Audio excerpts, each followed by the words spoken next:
Establish the context and purpose of assessment. Ensure that assessment resources are available.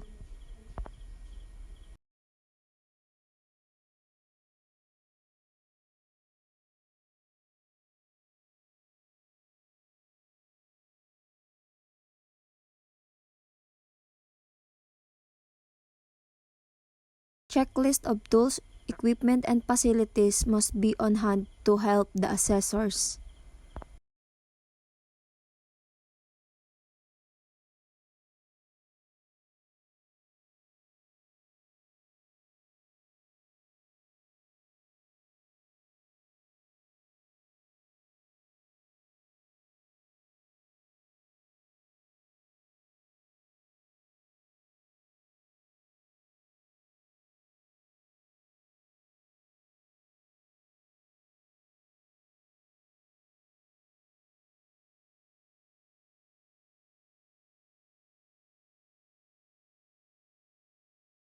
Plan and prepare the evidence gathering process. The assessor shall receive assessment package composed of the following.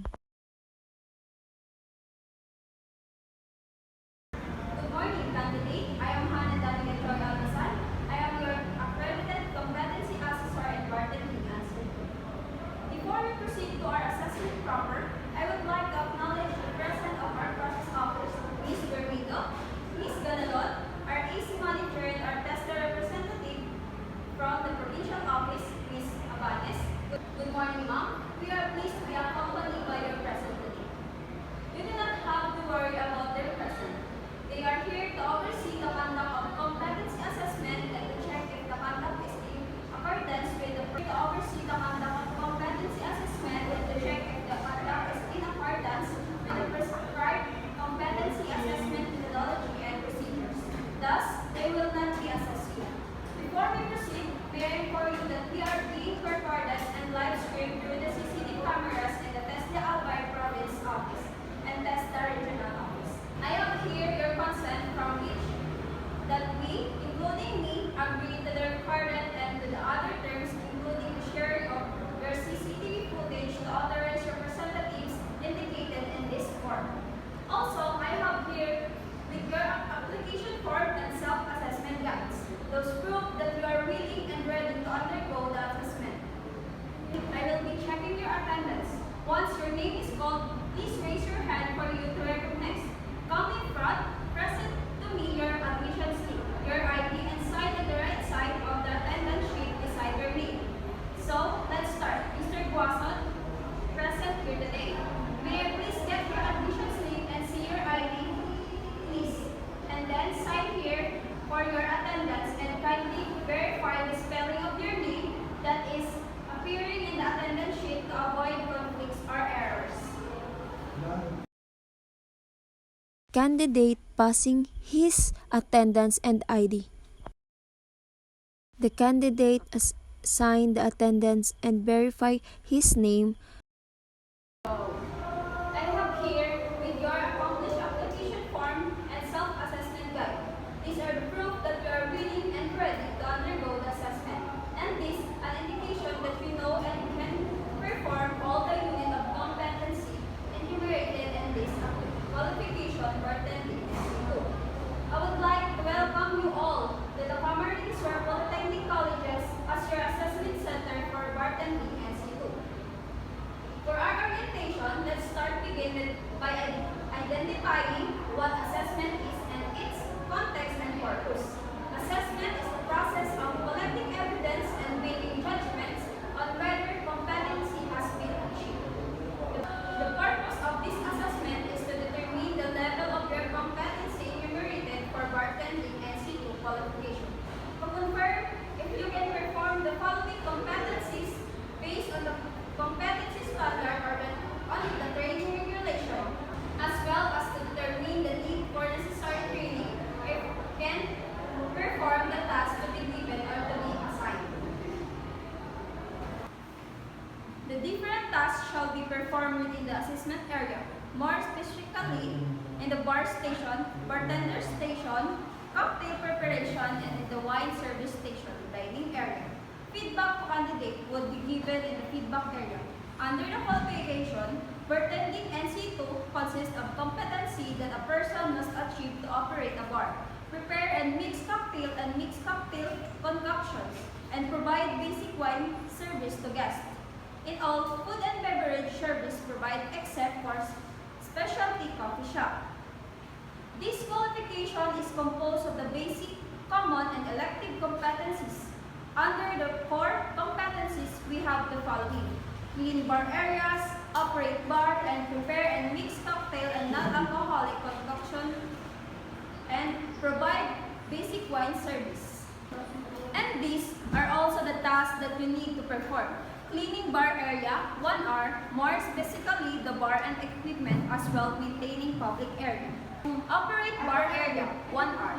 How to prepare bar for service, take orders, serve drinks, identify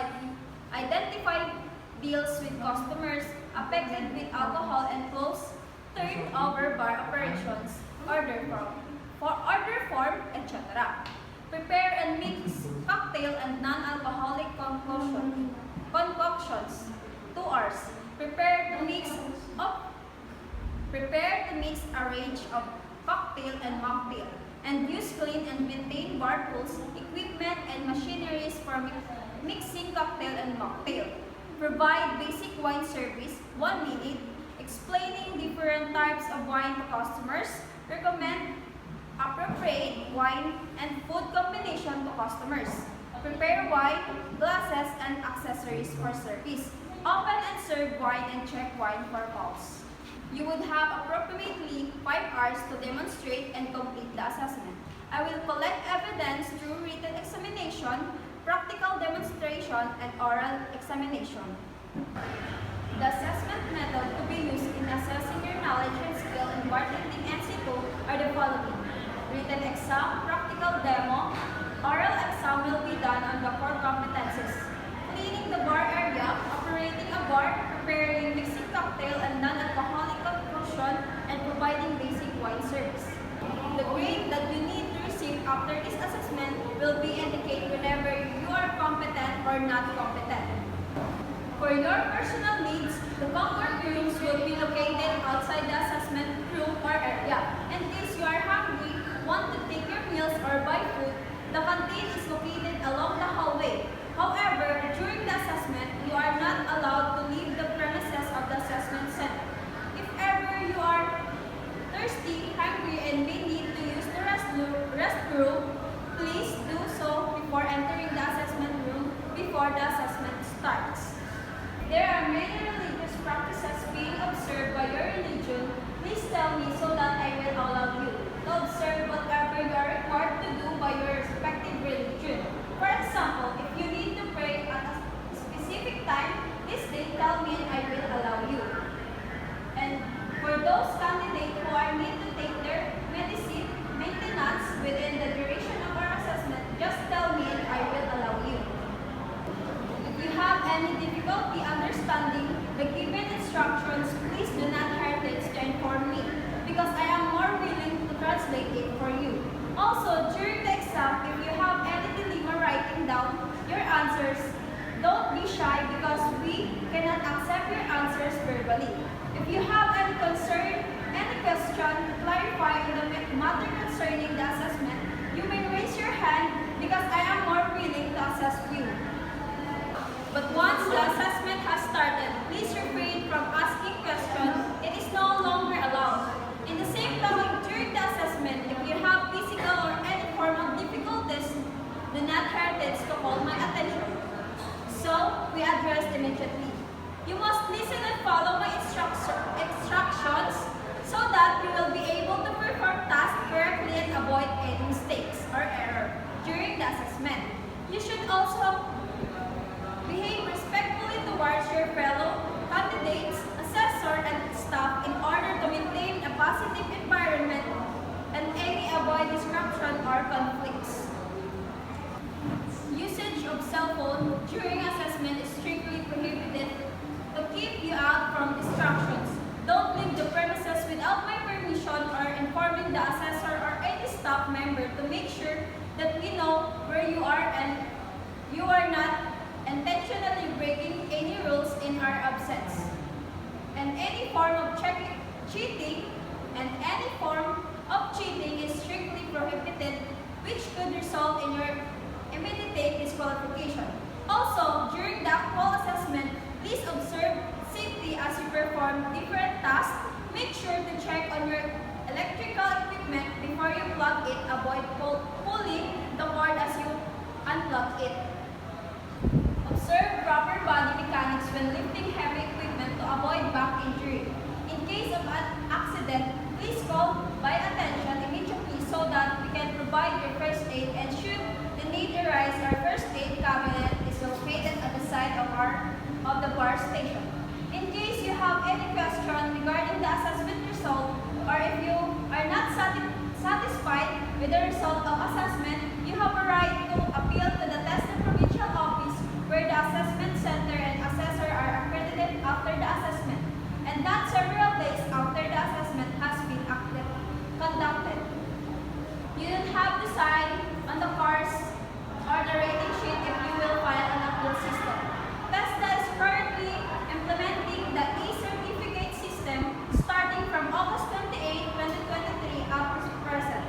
If you achieve the competent result in your assessment, the e-certificate, your national certificate, will be sent to your provided email address within 1 day after the assessment.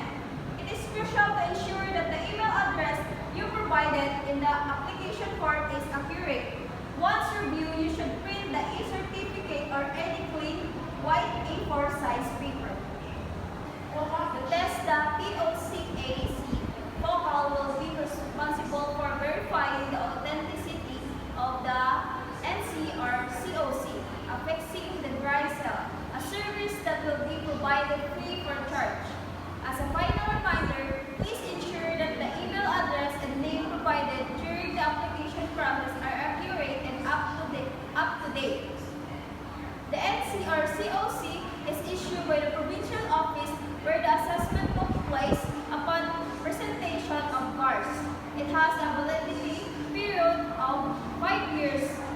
You may claim your NC or COC 3 working days. It means Saturday, Sunday, or holidays not included.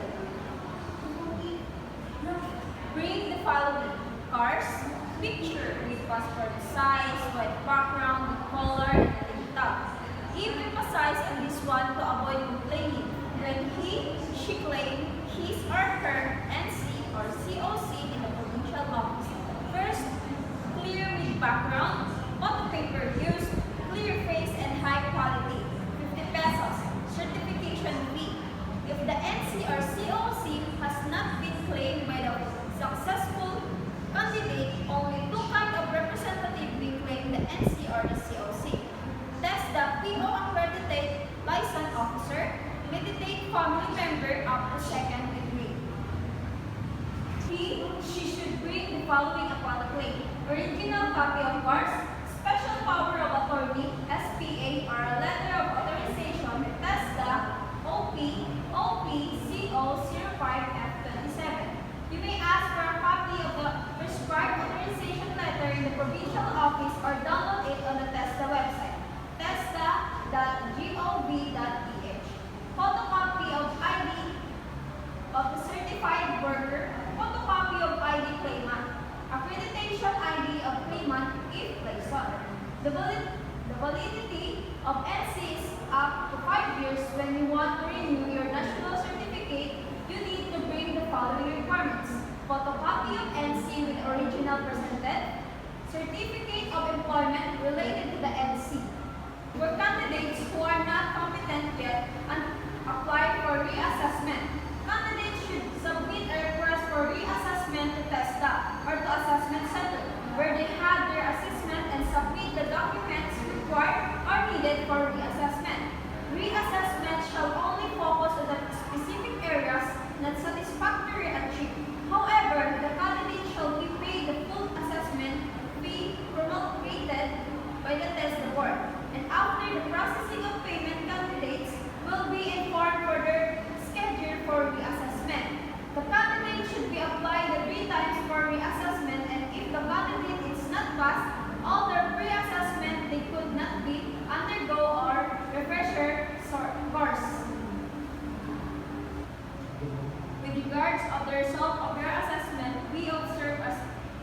confidentiality. It is to ensure your integrity. The result may only available to authorized personnel and to the institution where you had your actual training. In relation to this, the assessment package is kept to the secure place to guarantee the integrity of assessment package. In field above, we ask all the candidates to refrain from giving away any form of information that will be placed during assessment process. If you don't have any more question, qualification, I'm going to distribute the specific instructions.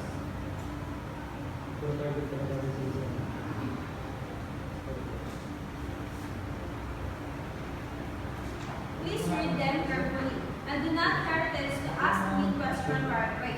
I will be able to translate it from English to your local dialect, and if you need assistance, then I am more than willing to help you. And now, I'm giving you your assigned numbers. Please come in front once your name is called to claim your number. Miss Abanes, please come and get your number. Oh! And now, I am giving you your assigned number. Please come in front once your name is called to claim your number. Miss Abanes, please come and get your number. So everybody should be ready now. Candidate number 1, please proceed to the assessment. And for the rest